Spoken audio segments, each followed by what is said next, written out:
Welcome back to another video. If you guys are going to enjoy this video, let me know by leaving a like on the video. Also subscribe to my channel, I'm AM5 Gaming.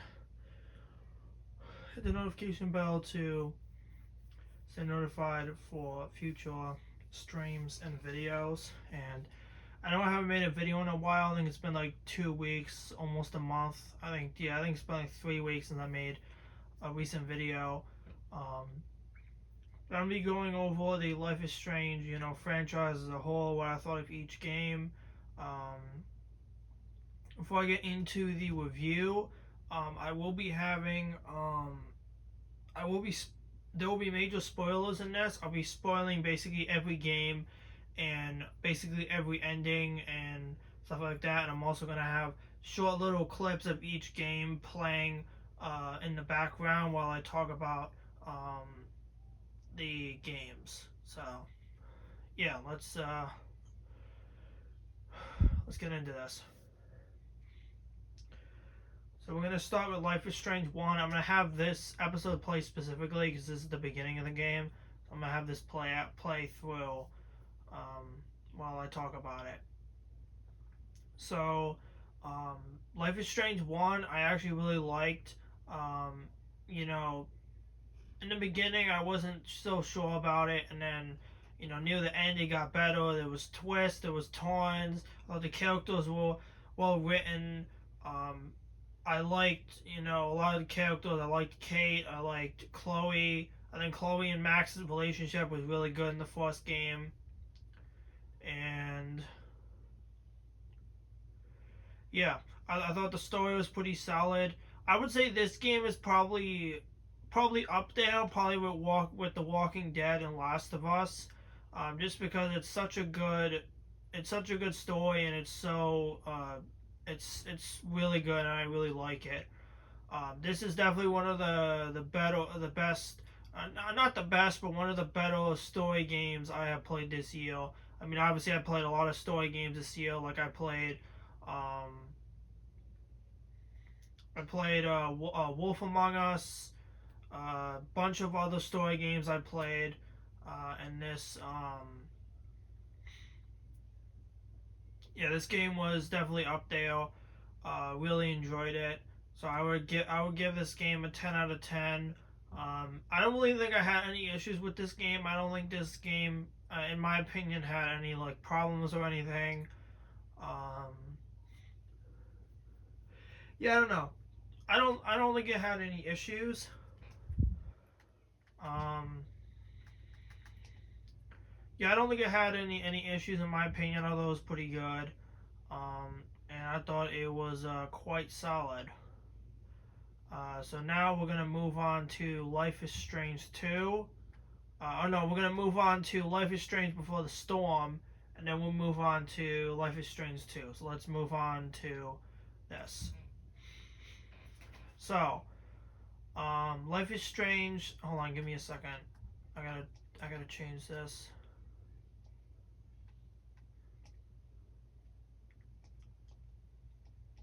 Okay. Um, Life is Strange 2. Let's do episode 2 because I want to start it from the very beginning. Okay, that's fine. All right. So Life is Strange Before the Storm is before the events of the first game and before Max came back to Arcadia Bay. So you play as Chloe, and then you basically meet this. Basically, you become friends with this girl named Rachel Amber. Would you guys remember from the first game?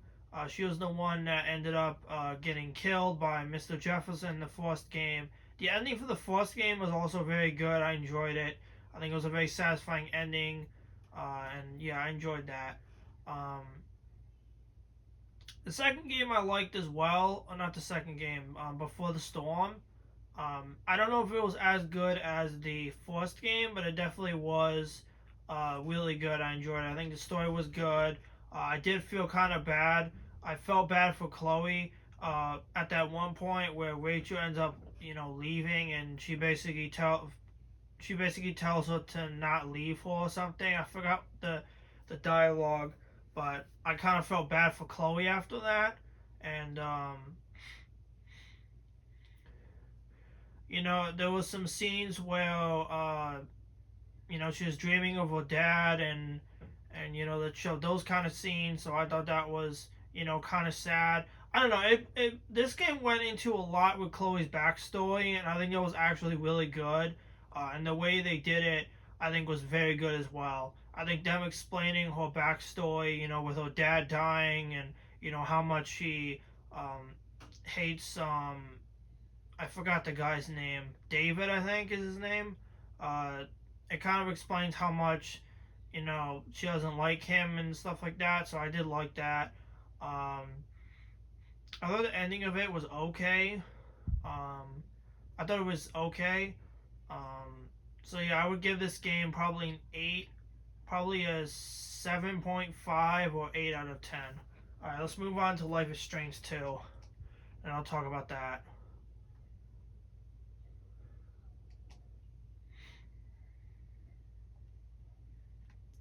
Alright, so I'm going to skip through this a little bit so we can get to the actual scene. I think I'm going to skip the part where the father dies, just because I don't want to show that.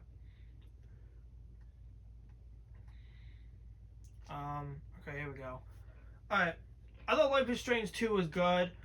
The beginning of the game was very sad because, their dad got shot and he died. And then basically, the brothers had to, leave town. They had to live by themselves, live on their own. I thought it was really, really good. Um, my my biggest complaint of this game is probably with episode 3, and I actually did stream episode 3, so if you guys did watch that, you guys kind of know what I'm talking about.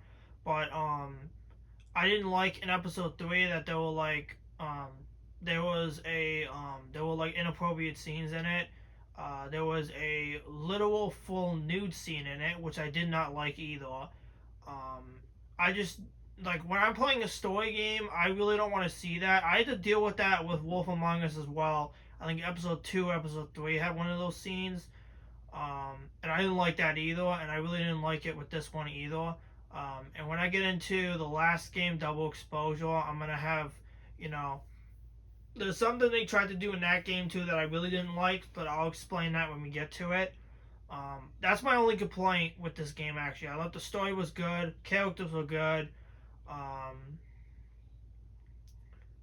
I thought Daniel and Sean were solid. They got to, I think through this experience, um, they bonded more as brothers. I think because they had to rely on each other more.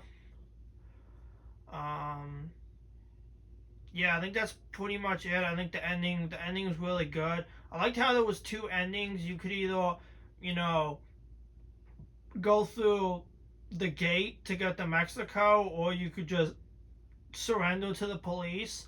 Obviously, I didn't surrender, but I liked how there was two endings to it, and I thought it was good. So I would give this a 9.5 out of 10. Let's move on to True Colors.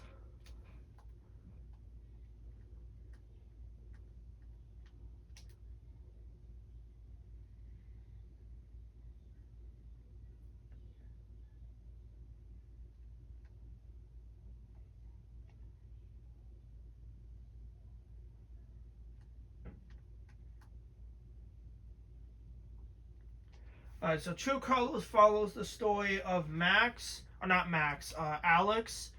Um, so you play as Alex, you go back to this small town. I forgot the name of the town, but you go back to this town to reunite with your brother, and then her brother dies mysteriously. And then her brother dies mysteriously, and then basically the whole entire game, you're asking people a bunch of questions, trying to figure out, who killed your brother, why they did it. And near the end of the game, you find out that Jed, I believe is his name, or Jed, I forgot, I think it's Jed, or Jet, something like that, where he was walking in the mines, and Alex's father actually died in the mines, and he left, and there were a lot of people that died because he decided not to save them, and he decided to save himself. So basically, at the end of the game, Alex was basically, confronting Jed of everything he did, and he basically, and basically at the end of the game, you end up forgiving him. You end up forgiving him, and then that's basically the end of the game. And then at the end of the game, you can decide to stay at the town or you can leave and be on your own. And I decided to stay. I decided to stay at the town, but there were some people that decided to leave. So I guess it's other people's decisions. I thought the story was good. I enjoyed it a lot. Um, it was really good. I enjoyed it. I would give it a probably same score, probably like 8.5, maybe 9 out of 10. Let's move on to Double Exposure, which I did finish this game today. So if you guys haven't seen the ending yet, make sure you guys go watch that. And let's get into the review for Double Exposure.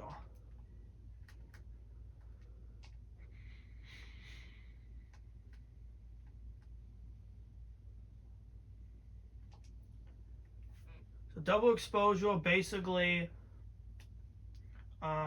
you return as Max Caulfield. You go to this. You're a professor at this academy. Near the end, I think it's episode 1 or episode 2. I think it's episode 1, I think, or 2, where Sophie gets shot, and you're basically figuring out who killed her. You're basically asking a bunch of people, trying to figure out, what happened to her, who killed her. And then episode 2, you find out that you're the one that actually shoots her. And then around like episode 4 or 5, I think it's episode 5, you decide not to shoot her. And then you go through different timelines, trying to save her. And then near the end of the game, you decide to tell everybody the truth and what happened. And that was basically the end of the game. And then at the end of the game, it says Max Caulfield will return. There is leaks online that there is going to be a Double Exposure 2, so a sequel to this. It will be coming out sometime in 2026. When it does come out, I will play it and stream it for you guys, because I know how much you guys loved me playing the entire series and all these games. So I definitely will stream it and give it a chance. I didn't think this game was that bad. Episode 1, 2, and 3 were pretty good. Episode 4 got confusing, and episode 5 was, I guess, okay. The biggest thing that I didn't like about the game is that they didn't explain a lot about what happened. Like how did Sophie get her powers? How long has she had them for? Did she have them the whole time? Like it doesn't explain everything, and it doesn't really put everything together very well. So that's my only complaint of it. I think the game was pretty solid. My biggest complaint that I didn't like is that in the beginning of the game, you had an option to make Max gay, and this is just an opinion. This is my opinion, but I hate video games that do that nowadays. Like most games are trying to, put inappropriate scenes in it or make people gay that weren't gay before, and I don't know. I just hate it, and I don't like it. So that was my only complaint. There were a lot of people actually that did those, that made those options, which is, it's fine. It's your opinion. It's your choices. I'm not mad about that. I'm just saying, in my opinion, I don't like it when video game companies do that. But that's just my opinion. But I hope you guys enjoyed this review of all the games. I thought this series was pretty solid. First game is definitely the best one. And then the other games, have their flaws, have their issues, but I think they're pretty solid, and I honestly think they're pretty good. So, hope you guys enjoyed this video. If you guys did, let me know by leaving a like on the video. Also, subscribe to my channel. I'm Hero5 Gaming. Hit the notification bell to stay notified for future streams and videos, and I'll see you guys in the next video next month. Alright, bye.